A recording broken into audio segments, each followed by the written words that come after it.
Yun!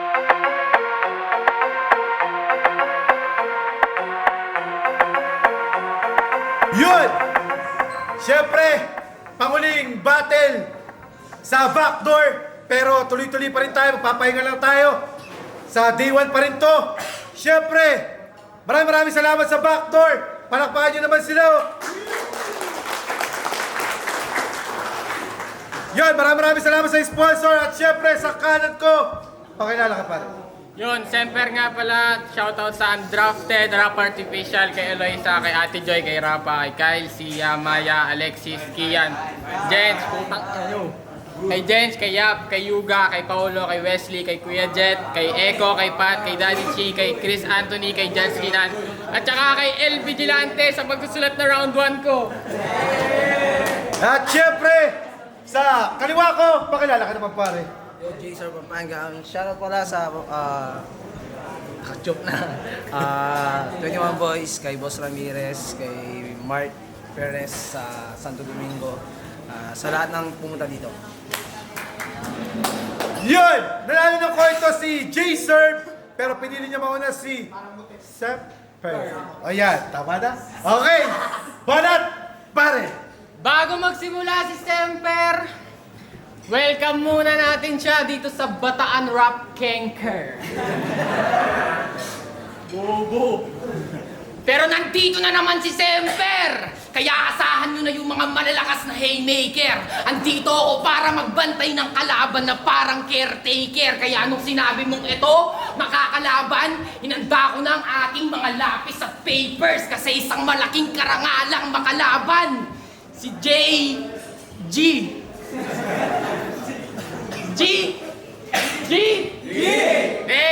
Siya si J, sir. At style niya, words association. Pasikot-sikot pa ang gago. Ba't di mo lang tamaan ng diretso, pakikot pa masyado. Kakaganyan mo gago, natihok si Tado. Si J, sir, nagmistulang service bus. Kakapaikot mo sa mga tao. Kung san-san ka kasi napupunta, pre, ang pangit ng position. Can you just please stop stalling? Ito ay aking demolition. Demolition? Stall? Kaya hindi ka nabebenta. Alisin yan sa bangketa at kung magpupumilit pa, fuck shit. This J-Serve will serve the prison, ganun magbigay ng justice. Justified, bitch, I can do this all day. Mga sulat ay magpapantay. And that's how I control J. Oh, control J? Ginamit na ni Tipsy D kay J. King yun, di ba pare? Pwes, balik natin, baliktarin at alilain tong si J. Serve nang siya naman maglingkod sa hari. Sige, sige, ikaw na yung King James na Lebron. Ako na yung King James na Lebro. Ako yung magbibigay ng leksyon, yung punchline hintayin mo. Kasi manok daw ni San Pedro, pes I'm gonna do ma game. Lulutuin ko tong manok nyo while I'm serving Kuya J. Oo, kuya't idol yan sa Pampanga. Kaso napag-iwanan din sa scoring. Nakalapag na kami sa mga mas malaking liga. Ang kaso siya, naging corny. Pinipilit niyang lumipat from underground to mainstream. Kaso nga lang din boring. Wala namang mabuong mga linya. Itong si J-Serve, J-Walking. Well, shut your fucking mouth when the big dogs are talking. Doon ka sa far away. At huwag kang bastos, Kuya J. Rumespeto ka kay Papa J.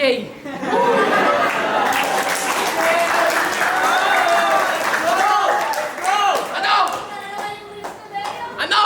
Maganda ba yung sound? Imayin natin. J-Serve. Wait lang. J-Serve. Service bus. Serve the prison. Justice. Justified. Tipsy di kay J. King. Hare. Serve. Alila. King James. Bible. Manok ni San Pedro. Putang ina nyo. Oh. Para di nyo na kailangan pang i-expound. Words association mo, isang sundok lang sa akin buong round. At alam kong di mo in-expect sa akin yun at isa ka sa mga nagduda. Well, round 1 pa lang yun, may round 2 at round 3 pa ako para mangupal. Bawi! Mas gago. Sep. Yo! Boss! Ano ba pinigay mo sa akin? Batang-bata. Tinapat nyo ako sa bata. Tinapat nyo ako sa bata. Sigurado na mayayari. Mamamama itong bata. Maaga itong matadali. Sobrang bobo nitong bata. Talagang dito maaari. Kaya huwag ka masyadong bonakid. May gatas ka pa sa labi, bonakid. Gatas, bata. Di mo ko kakayanin. Mali ka nang nakalaban na kahit magbonakid ka pa, ikaw yung batang walang laban o wala itong laban. Kasi malambot ka pa sa koton. Ilalaglag ko na tong bata na para bang abort. Kasi magiging kawawa ka. Kahit wala ng abortion, tiyak patay kang bata ka. Kaya ako nang bahala sa bangkay mo. Ako na mag-uuwi sa Pampanga. Habang ikay nakabodybag, sigurado madadala ka gago. Ani mo'y mababa ang matres, delikado pag nagdadalang tao. Teka, nagsimula sa batang nagagatas, nagtapos sa pagdadalang tao. Ganyan sumulat malutong, talagang may laro ang bawat written. Ikaw ay tumanda ng paurong kasi ni-reverse ko yung sequence. Ano, tamod na ba ni GL? Tamod ka rin gago. Kasi napanood ko yung... Tamod ka rin gago. Kasi napanood ko yung battle mo kay Dopes. Tangina, nag-concept to ng bangus. Bangus? Antinik mo? All 3 rounds sa bangus lang umikot? Ganun ka ba masatisfy? Eh yung bangus mo naging boneless pagkat wala akong nahimay. Ganyan ka magsulat. Talagang alanganin. Yung mga bagsakan mo dito, di yan papasa sa akin. Pagkat aking gameplay, pang context. Talagang nakaka-insane yung concept. Kakapato sa linya, parang DJ nag-co-check. Di ka mananalo sa akin, Brad. Kahit i-replay yung contest. Pagka tumapat ka lang naman dito sa vintage na prospect, ngayon napasubo ka sa kuya para ka nag-BJ sa oldest. Ano? Nag-expect pa mo ako nung battle mo kay Seyi. Bigla ako nadismaya nung napanood ko yung round 3 kasi kinunek mo si Uncle Mac kay Pepsi Paloma at kay Badang. Tapos yung punchline, Tito. Tito? Pucha, anong tinira mo? Punchline mo, Tito? Buti di ka sinapak ng tito mo. Ganyan ka ba sa FRBL? Dapat pala doon na lang tayo naglaban. Kasi pag doon tayo nagtuos, ako'y magmimistulang daga doon sa floodway. Kaya lumayas ka na, hiho. Ilayo mo yung sarili. Kasi sigurado maglilepto sa floodway pag nagpataasan tayo naghihi. Tapos niyayabangan mo pa si Seyi na pinag-aaral ka ng magulang mo. Abang siya din nakapagtapos, walang diploma at diskarte. Ganyan talaga yung mga nagpapaka-edukado, maraming sinasabi. Sige! Sa akin mo sabihin yan para malaman mo kung sinong merong karanasan. Bakit naranasan mo na bang nag-aaral na bang nagtatrabaho? Naranasan mo na bang maging estudyante, empleyado? Hindi. Kasi pinag-aaral ka ng magulang mo at hindi sila nagkulang. Habang ako nakapagtapos na pag-aaral na di umaasa sa magulang, ano, diploma at diskarte. Wala kang karapatan na sabihin niyang ganyan. Kasi sa karanasan pa lang hilaw ka pa. Saka mo na lang ako sabihan ng diploma at diskarte kung kaya mo nang tumayo sa sarili mong paa.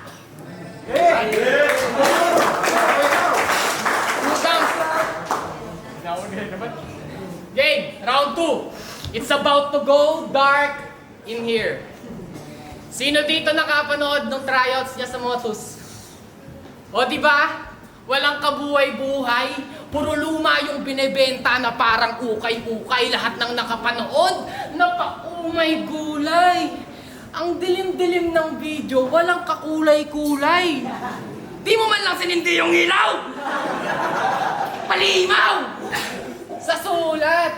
Kala ko pa naman may jump scare doon para kahit pa paano may nakakagulat. Eh kaso wala.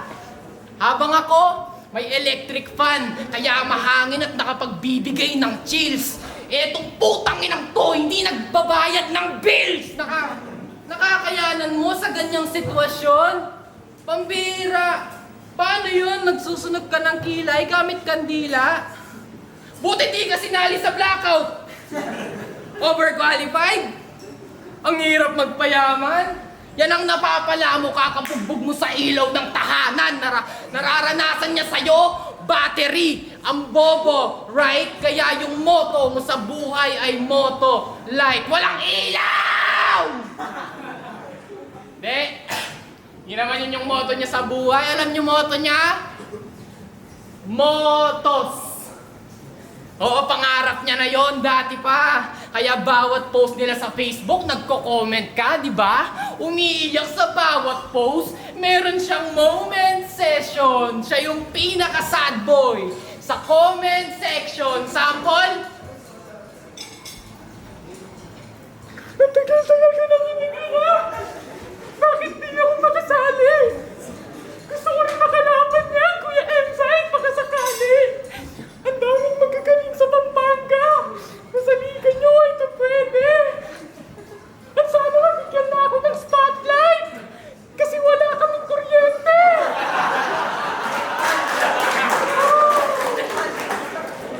Ano? Di mo sinabi yung mga yon? Ulul! Alam mong ia-angle ko to, kanya nalaman ko na ang iyong modus. Mula nung nalaman mong magkalaban tayo, na-delete yung Facebook ng Motus. Ano? Di yalata! Pero di ko makita yung mga comment no, hinak? Kuya Enzay! Kuya Enzay! Eto, dahilan kung ba't nawala ang inyong mga photos na classic memories. At sa tingin mo, makakalusot ka dito sa may pornographic memory. Pero all jokes aside, eto, gusto nyo to, BRC game? Yeah! Pero bago ko to simulan, konting trivia lang. Last year, nung simula ako sumali sa ganitong larangan, at inaya ko noon, isa sa mga kagrupo nyo lumaban. Tapos ang sagot nila sa akin, ready ka na ba? Pero di yun sa akin nagbigay ng kaba. Ngayon ibabalik ko yung tanong sa inyo. Ano boy? Ready ka na ba? Mag-ready ka tanga kasi kung magaling ka talaga, di mo kailangan magbaka sakali. Kung magaling ka talaga, di kailangan pang malungkot ang atake. If you have 7 years in this fucking game at kami mga bago yung nakaabante, then you should ask yourself kung bakit hindi ka namin kasali. Oo, nasa GC ka ng FRBL, pero di tayo ron pinagtapat. At sa Motus, malabo ka na rin namang makaakyat. Binaba kita rito, dinig ko yung bulong-bulungan dito ka nagkakalat. Ako na yung bumaba ng level kasi alam kong hindi ka sasapat. Sige, ikaw na yung nauna, pero hindi to panunumbater on the other side of the spectrum at dito na mauungkat kasi ako, masayang nakalaban ko yung ugat para lang sabihin sa'yong hindi iniiyakan yung pangarap na hindi mo matupad, iyakin!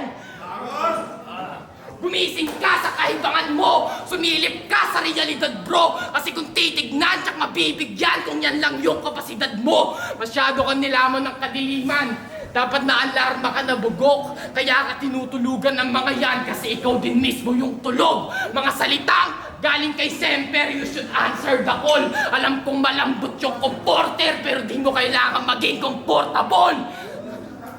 Pero kahit na marami kami magsabi sa'yo niyan, alam kong mahihirapan ka pa rin. Ang hirap kasi kung gising ka na, tas yun pa yung kailangan mong gawin. Sa lahat na sinabi ko, you fake ass boy, mapapaisip ka na kung sa tingin mo, ito yung wake up call. Hindi, nananaginip lang ako.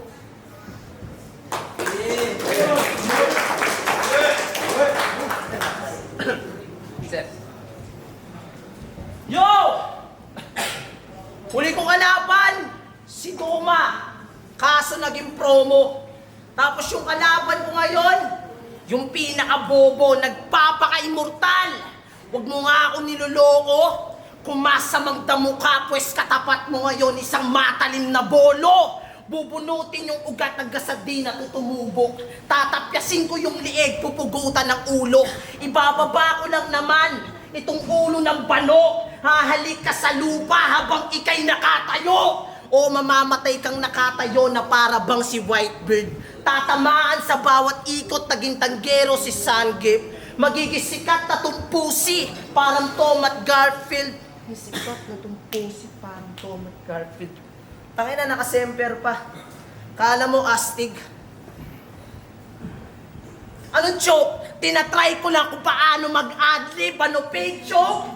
Pues gagamitin ko yung time machine ko kay Chris Price dito sa round 2 at babalik sa nakaraan kung saan 6 years ago nung yung battle rap inaaral mo pa lang.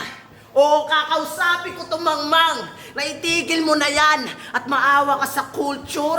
Sasabihin ko sa dating ikaw, huwag ka na mag-rap, semper, wala kang future. Kasi ikaw na mismo nagsabi na 6 years mong inaral ang battle rap para mapabilang sa larangan na to. Ibig sabihin lang nun, 6 years ka nag-insayo para makalaban ako. Kaso, na-predict ko na kamatayan mo, nagkaroon ako ng 6 sense. Gumamit ang time travel dito sa aking sentence. Kaya di mawawala to re, paramdam mo aking presence. Na kahit sa past at future, palagi akong present. Past, future, present. Natitense na si Gago. Pero last battle nito, nagluto siya ng kaldaretang kabayo. Puta, extraordinary.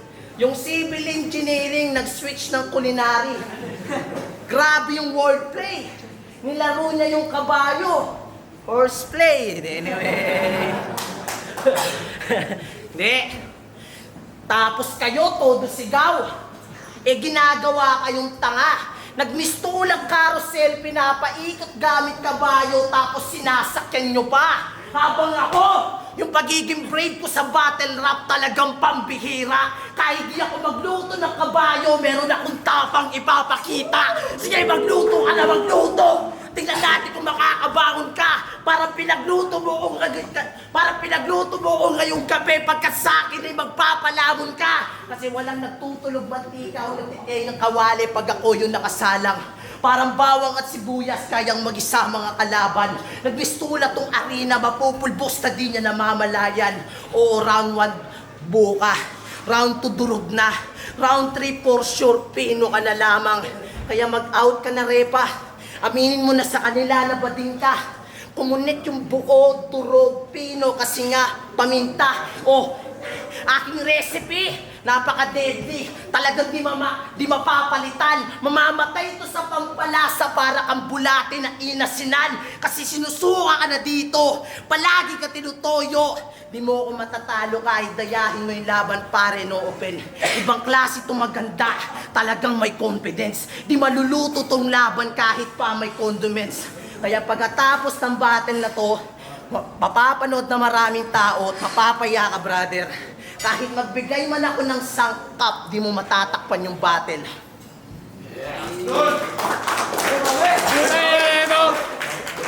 Yung English pang bading. Condiments, ano yun? Tinitirahan mo yung asin. Round 3 na. At alam kong ine-expect nila mga rhyme scheme na katulad nung laban ko kay Especifico. At kung isa ka sa mga nag-e-expect niyan, pues dapat J-Serve tinindi mo. Kasi di ko gagawin dito yung ginawa mo kay NJ. Nang nirhyme mo yung titulo sa titulo. Uy! Ang lalim! Yun na yung sagot sa warning. Porte ko to, hoy, kukulangin pa yung bogong rhymings mo, Tito Darwin. Tangina mo, titulo? Sa titulo? Best welcome to my world, you fake boy. Mauulol kang parang si Rowan. Kahit half court pa sa baseball, matutuluyan ka't home run. Parang high score, may flame scorch, masusunugan. Nako pare, dope yan. If you rhyme words with the same words, ikay tutulugan. Ako master showman. Multis, basic requirements na lang yan sa pagiging battle rapper. Bakit di mo pa magawa? 7 taon laban sa 1 taon pa lang. Pero sa akin sila mas namamangha. Kaya di mo pwedeng iyabang sa akin yan. Tagal mo sa pagbabattle, kaloka to. Oo, marami ka nang nabunot, pero wala pa rin kinikita. Parang scammer na lola mo. Kawawang old gods to na pag-iwanan. Habang kaming mga Karens yung nakikinabang. Ang sarap sa pakiramdam, enjoyin yung mga bagay na di ko pinaghirapan. Oo na, magaling na si Kuya, magaling mag-bars, wordplay, metaphor, ng puta. Kaya unang tryout sa FRBL, ayun, agad akong kinuha. Meron na 3 battles doon, nagpas 9K views in total, sana iyong nahinuha. 7 taon, tas yung pinakamataas mong views, 2K! Laban mo kay Duma! Tangina mo, Duma, nagbigay sa'yo ng break, no? Tapos babanatan mo lang siya ng moving forward sa gun bars ko na may powers. pero pasok to sa metro. Kahit 7 foot pa yung distance, pero pasok to sa, pero sa ulo sa sentro. Wait lang. 7 foot! Ang hirap talaga kapag yung wordplay pinipilit. Sa mga rhymes sinisingit. Ang kabubuhan niya pa ron. 1 month niya yun iniisip. Tapos dinugtungan niya pa yun ng isip bata raw si Duma. Kaya prematured pa siya. Pre, nag-school ka ba? Ang English ng isip bata, immature. Huwag ka na magsusulat ng ganyan ha, kung di ka sure. Kuya naman, luma na yan. Di na pwede dito yung utak badang. Nagka-problema siya sa 7 months, premature, kaya yung anak niya, ayun. Sana lumaking healthy. Oo, yung pandadamay na ganyan, di ko na gagawin yan. Kasi yung panahon ngayon, makabago na. Ulo lang hirap kantutin ng nanay mo kasi nauuntog ako sa kabaong niya.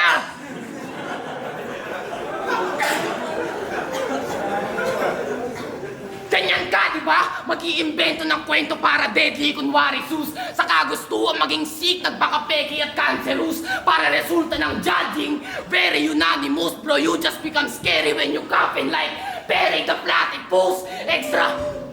Extra big mga rounds na kulot na parang painless red. Imbis na painless death, you got shame instead. Your soul's been sold to the devil, now you have a flaming head. Don't blame me, Jeff, if you failed this test. Now that Jay survended in the trail of death.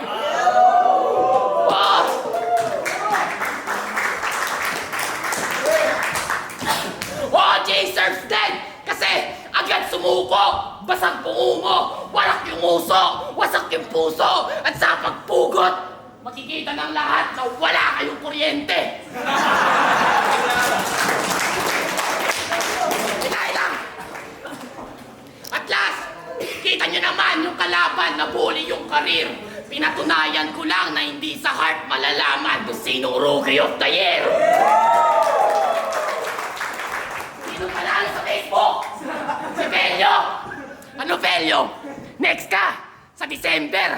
Di naman kasi pwede maging Rookie of the Year yung tinalo ni Sandrino, Alexa, at December.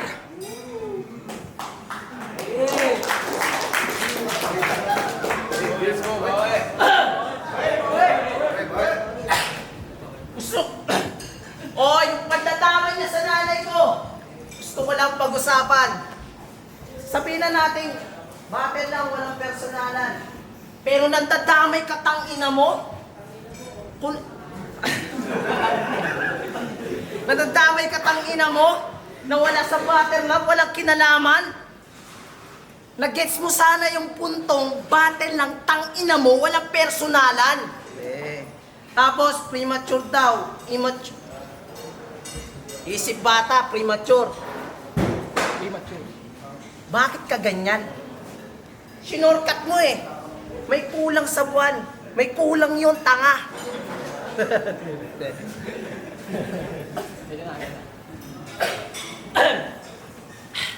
Piniem ko si Teo. Diba, boss? 1 month ago, bago yung battle namin ni Punyeta, humingi ako ng pabor. Nasasabihin niya ako yung panalo dito kahit wala pang resulta. Kaso si Teo, di sumang-ayon. Kasi alam niyang buhay mo alanganin. Kaya pasalamat ka sa kanya kung te makakatay ka sa akin o mabibitay malamang. Kahit mukha pang inosente. Nagmistulang Jennifer Dalquist kasi niligtas ka ng presidente. Ano, boss? Nagulat ka ba sa mga bara konkreto? Na sinadya kitang i-PM para lamang sa konsesto? Kasi naging tema yung PM para ikaw ay magapi. Ngayong mamamatay ka sa PM, mamamatay ka ngayong gabi. Pagkat marami pang kakainin na bigas kung may gatas pa sa labi. Kanyang mura kumalam. Gatas at bigas.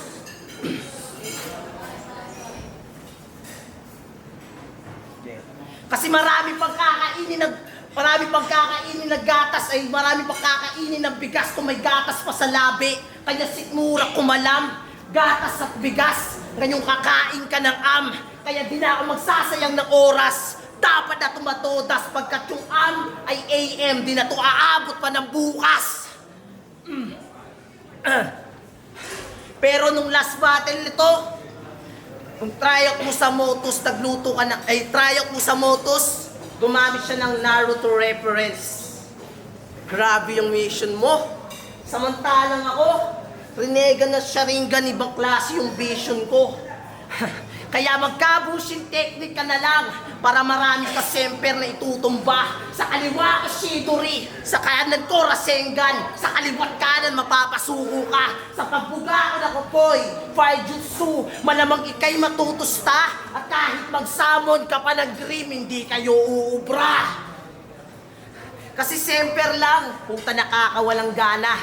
Dapat sinama mo na si Grim para meron kayong tsansa. O wala kang pag-asa, sa akin wala kang panama para tumapat ka kay Gaara sa gitna ng Sahara. Pero namimirata to ng linya, ganyan siya ka-weak. Ako'y terror na, tuturuan ko ng lesson pagka martial ko ay mix. Ako'y terror na pupeso sa bagsakan ng stick. Siguradong dark yung sasapitin pagka martial ko ay mix. Martial. Bitch. Bitch. Bitch. Di, ako'y nag-One Piece reference. Kahit ang bobo-bobo mo, ibang klase yung rich na parang gomo-gomo no. Siguro, ganyan talo na ako dito. Bleach, parang gomo-gomo mo, hindi. Oto, Bleach, Ichigo, that's fine. Parang Coyote Start na may carbine. Sado, sa punchline. Ikaw ay Toshirong nag-ielo sa kanang malamig na bangkay, oh. Malamig na bangkay, Bleach, Balakid, nagiging icon. Yamamoto sa Balakid, makakatikim to ng firewall. Fire, Ace, Puncher, Puncher. Matatanaw mo yung kawalan, magiging hollow na to si Repa pagkat butas yung katawan o sinadya. Kung mag-anime, ganyan at yung plot twist. Kasi sa kalang batang Jensing, tinapat sa batang 90s. Battle of the Year! Yan! Kung nagustuhan niyo yung battle na yan, palakpakan niyo naman sila! Siyempre, maraming salamat sa Backdoor, Balanga City! At siyempre, ang boto ng Hurado, 5-0 para kay Seth. Yo! Shoutout kay Dracer, idol ko, idol. Ayan na, Battle of the Year. Shoutout pala sa si Semper. Loke, tangin ng battle na yun. Akala ko talaga magiging, para sa akin gusto ko sa atin i-draw eh. Kaso nung, ayan na, nagkaroon na round 3 si Semper, putangin na ng tao na to pre, winasak yung stage ngayong gabi eh. Pero hindi magiging Battle of the Year hanggang nandito ako. Hindi, joke lang. Ayun, naging factor para sa akin is yung round 3. So akala ko talaga 1 and 2. Para sa akin 1 and 2, draw pa yun. Kahit gaano kalakas si Semper, draw pa sa akin yun. Naging factor ko dun is yung round 3. So medyo lumaylay si J-Serve. So ayun, sayang. Pero props kay J-Serve, napakalakas pa rin. Yung JVP, yung binoto ko Semper. Round 1, grabe yung technical na ginawa ni Semper dun sa pag-breakdown ng style ni J-Serve. Sa round 2, dikit lang pag binigay ko yung kay J-Serve. Dahil yung angle, yung pagbalik niya ng angle, parang naging ano siya, parang naging pre-med siya eh. Tapos yung round 3, kitang-kita na Semper. Yeah, RNC Nanga po. Ayun, iniskoran ko talaga kasi parehas kong paboritong battler tong dalawa. Ayan, Semper 11 para sa akin. Kala ko sobrang solid na nung Kuya J, pero nung nalapag niya pa dun sa Papa J, tapos legit yung papel, putik yan. So, ayun, dagdag points yan para sa akin. Kay J-Serve naman 9, okay yung flat rat, tapos lepto, okay talaga. Magaling talaga sumulat yun nga lang talagang overpowered siya ni Semper round 1. Round 2 naman, ito na yung style ni Semper na, na sobrang simple lang. Yung walang ilaw, kulay-kulay, simple, sobra. Perfect round yun para sa akin. Tapos yung ender niya pa na tungkol sa iyak, papunta sa real talk na talagang sobrang solid. Perfect round para sa akin talaga. So, kay J-Serve naman, yung luto, tapang, ipapakita, sobrang solid din nun. Pero 10 lang siya nun, Semper pa rin yun. Round 3, yung finishing ni Semper, feeling ko bumaba siya kumpara dun sa 1 at 2. Pero as ender or round 3, sobrang solid nun. Tapos kay J-Serve, yun, solid pa rin naman yun. Yun nga lang talagang aral na aral siya ni Semper. Yung score tayo yung mga monomial. All 3 rounds binigay ko kay Semper. First round, medyo nagkakaroon pa ng konting edge dun si J-Serve. And medyo nagpapantay pa sila ng, ng pagdating dun sa status ng round per round nila mga partner. And round 2, round 3, dun na overall kay Semper na talaga yun. Isa sa mga strength talaga ni Semper yung rhyme scheme niya, tsaka yung pag-construct niya ng linya, tsaka ng mga bara na hindi mo ina-expect na yun pala yung punches. Although merong mga bara and may mga punchline si J-Serve na talagang haymaker din, para sa akin na-outclass ni Semper si J-Serve sa lahat ng angle. Sa bars, sa performance, all 3 rounds binigay ko kay Semper. Joris Taker, galing pa ng Valenzuela. So, binoto ko si Semper. Round 1 nakuha ni Semper, parehas technical tong dalawa na to. Nakaangat lang si Semper kasi may mga singit na jokes. Tsaka yung delivery niya, napaka-effective. Yung lakas makagago ng ganun. Si J-Serve naman, nag-stutter. Round 2, binigay ko kay J-Serve, nakabawi siya doon sa mga word of reference. Ang lakas din ng delivery niya. Round 3, ito na. Yung pinakamalakas ni Semper, talagang binuhos niya lahat. At si J-Serve naman lumaylay. Kaya congrats kay Semper, props kay J-Serve. Pinoto ko Semper. Congrats.